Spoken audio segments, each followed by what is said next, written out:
tin vì âm hồn say lên mít qua mơ nhắm khinh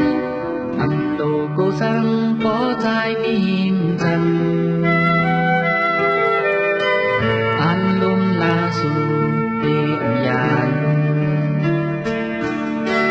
anh lại giờ có hư khinh hâu đang hắt tay năn giờ đón lơ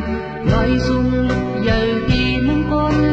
vậy tàn này na có đẹp tăng kỳ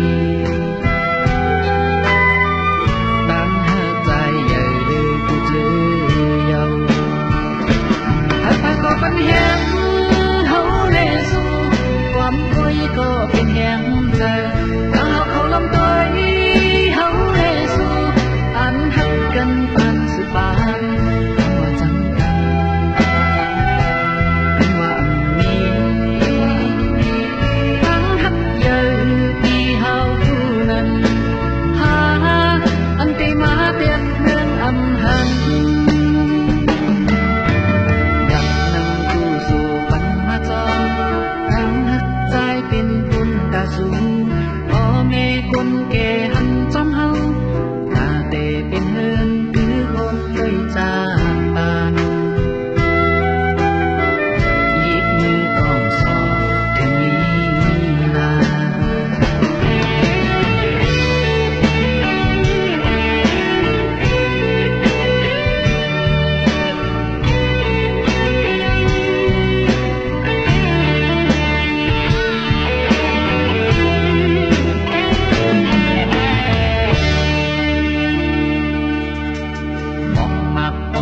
vì âm hồn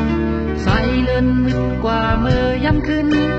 thầm đồ cô sang có trái mìm dần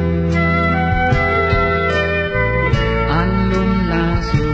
đi âm nhàn anh lại giờ có hư khinh hâu đang hắt tay năn giờ đón lơ nói dung lúc giờ đi muốn con vậy tàn này na có đẹp tăng